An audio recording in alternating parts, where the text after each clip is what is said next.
Well, thank you for joining us here on News 12 New Jersey. It's Sunday, March 9th. I'm Amanda Eustice. We begin this morning with the latest on the fatal shooting of a police detective in Newark. 26-year-old detective Joseph Escana was killed. His body was transported yesterday afternoon. It was a 14-year-old who is charged with murder, attempted murder, and just a slew of other charges. When officials were speaking, one of the things that really stuck out to me was the public safety director said, quote, "Not only is our agency mourning, but our community is mourning." A Bridgeport man is sentenced to over 4 years in prison for his role in orchestrating an attempted robbery. A stabbing in Neptune City is now being investigated as a homicide, and detectives are looking for your help to find the suspect. One person is recovering in the hospital this afternoon after a serious crash on I-95. Calling all space fans, your next big design idea could make its way to the moon and back.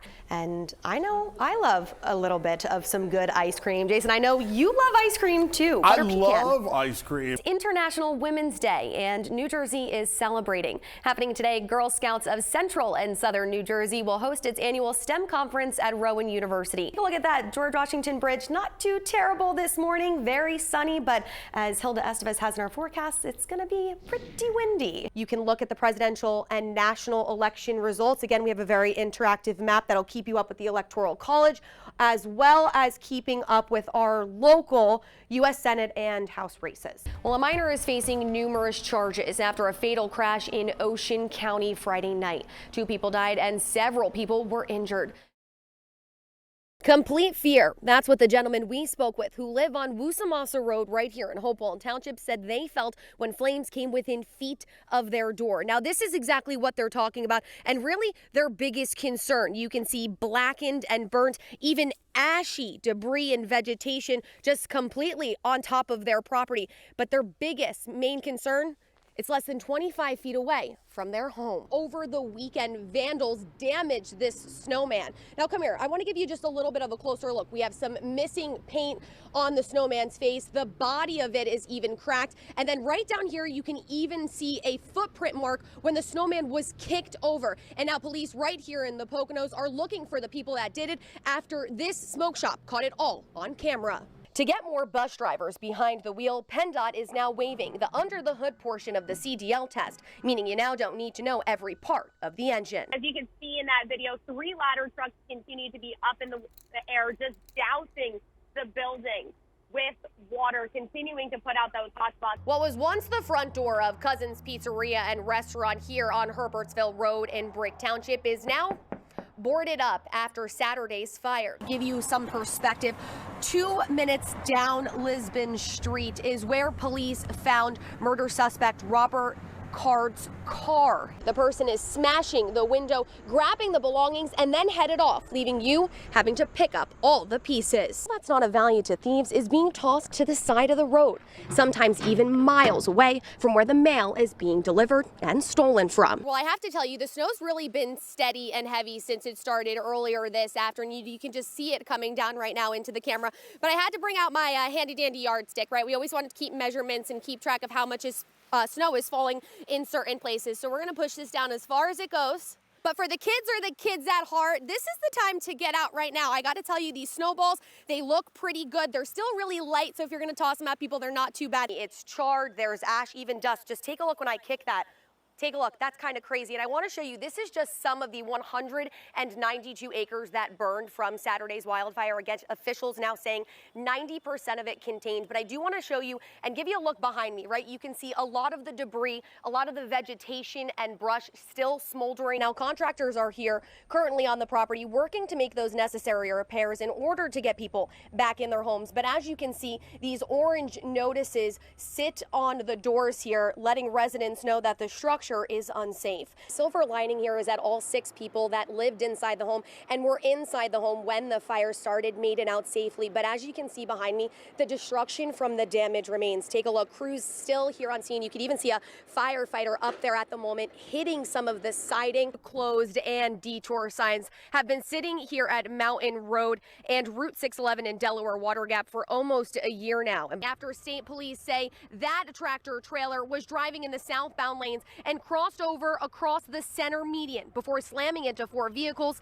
leaving 2 people dead. The polls opened at 10 this morning across the state and here at the New Providence Senior Center. And despite there not being really any lines behind me, we actually have seen a steady stream of voters come and go. These are the very last 2 search warrants. They were sealed for 60 days by a Monroe County judge and were just recently unsealed this morning. Mr. Giuliani tells me that he actually was supposed to be spending the day with Mr. Trump here at his golf course, playing a couple rounds of golf, having some lunch before he then heads to the RNC. Again, he is now resting here. Giuliani is not with him, but it's still a little bit unclear as to when the former president will leave his club here in Bedminster and then head to the RNC.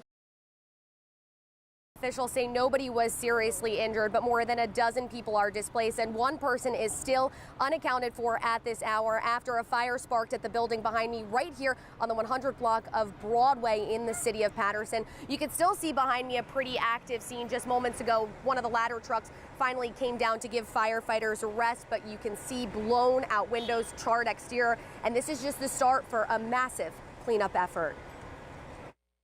What was supposed to be a quiet night in for the Knichen family quickly turned to chaos. The family was getting ready to go to bed just after midnight when the smell of smoke filled their home here on the 100 block of Broadway in the city of Patterson. My wife was like, "Babe, I smell smoke." I'm like, "I don't smell it."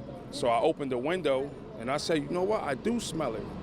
Then I went to the door, opened the door, and all the smoke coming from the further end of the hallway. So I just panicked and got them together and just left. When he finally got outside, he couldn't believe his eyes. The building he spent the last 13 years living in went up in flames. It was super bad, super bad. Once I seen it on the top of the roof, then I started thinking that it's gonna come closer, closer, and burnt everything I worked for, and it did. Officials say the fire consumed the mixed-use building at the intersection of Broadway and Straight Street. On top and towards the back of the building are apartments, and on the ground floor sits businesses. The fire chief says 1 person is missing and more than a dozen people are displaced. The Red Cross is assisting a number of them. We have no reported injuries, a couple victims with smoke inhalation and some heat-related injuries on the outside, but no major injuries. We do have 1 occupant right now that we cannot get in touch with. So we're going to deem that he's unaccounted for until we could prove that he's been located. The businesses on the bottom floor are destroyed. City officials are showing their support for them. The chicken store on the corner is very popular, and then you have a hair salon as well.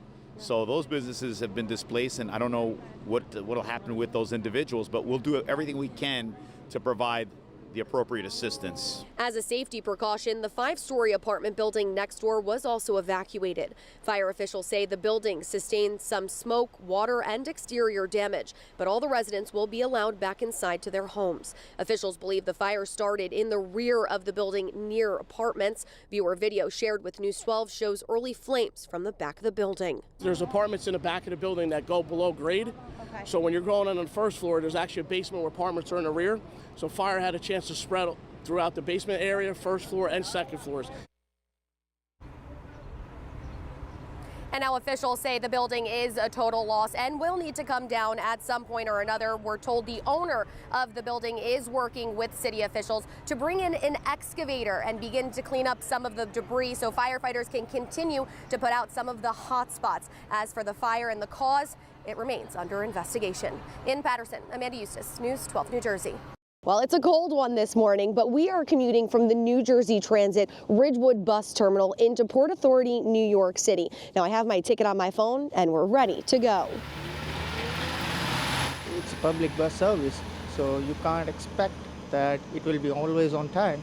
Sometimes it's difficult, sometimes it will be late, but yeah, you have to travel your plans accordingly. And today was one of those days. The 747 bus was late. But a couple minutes later, the bus finally showed up. Welcome aboard New Jersey Transit. Luckily, there weren't many people at the bus stop this morning, so boarding for the 49-minute ride was fast. Plenty of seats open meant I got to choose where I wanted to sit. And so did many others. Most people are in on Tuesdays.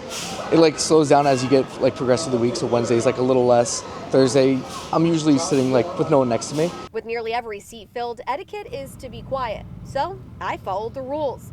Traffic brought us to a halt only when going through the Easy Pass reader before heading into the Lincoln Tunnel. Commuters say while it's cheaper to take the bus than drive, it's still costly. $70 a week because they took away the Flex Pass, so it's weekly passes for me. It adds up a lot. It sucks. Thank you. Well, despite about a 5-minute delay or so, we finally made it to Port Authority here in New York City. But what exactly did it cost to get here? How long did it take? And were there any problems? Here's the breakdown. The trip on New Jersey Transit from Ridgewood to Port Authority, New York took about an hour to get in. More than 10 minutes longer than it should have between the late arrival of the bus and some traffic. The cost of the round trip ticket, $16.10. But there's an additional price you pay for a commute like this. Mentally, it does take a toll, it's usually a long commute. In the city, obviously twice a day, every day of the week. So yeah, it is from a mental aspect, but it's a price you pay for living in the quiet suburbs and having to work in the city. And that's the toll of commuting. Amanda Eustice, News 12 New Jersey. There's an expression that says, I don't look like what I've been through. And for 20-month-old Sheepadoodle Brooklyn, that sure is the case. The pup got loose on Jacksonville Road in Parsippany and ran down the street to Lake Parsippany around 10:30 Christmas Eve morning. She was out there all day and all night. Camille Williams was watching Brooklyn for her best friend who was away for the holidays. When she realized Brooklyn wasn't coming off the lake, that's when she called for help. And the rescue squad was on the ice with a net, trying to push her, onto land. A couple of them fell through. Some luck started to come when Keyshawn Patel, a neighbor around the lake, and police officers decided to strap a chicken cutlet to a drone to try to get the dog to come back on land. I know what it means to own a dog, and I can't imagine what the owner was going through, so anything I could do to help. If I was in the same situation, I'd be thankful if someone were helping me like that. And he wasn't the only one. People throughout the community came to call her name, toss treats, and offer suggestions on how to get her off. Finally, around midnight, Williams says a cop went out onto the lake and was able to force her off. But once her paws hit the land, she took off running again. I think I finally came in the house like 3 a.m. because we just kept circling and we couldn't find her. There was another sighting around 1 o'clock. And it just went on. But just when the family thought they were on thin ice, William's son spotted her on a neighbor's porch Christmas morning, finally luring her in after nearly a day on the run, not using a chicken cutlet, but salmon. Obviously, not being, your dog, you're caring for someone else's. How do you tell them? And we kept updating them, but we just kept praying. Williams says they ended up taking her to the emergency vet, and other than a small cut on her, all of Brooklyn's tests came back just fine. The pink color on her coat dyed from the leash she had on all night and day in the wet, cold weather. But the biggest shock, not just that she survived the overnight in the cold, but her middle name is Miracle. Brooklyn Miracle Co. I did not know that until this morning. She's home, at least a home away from home. Making this reunion just a bit sweeter this Christmas. In Parsippany, Amanda Eustice, News 12 New Jersey.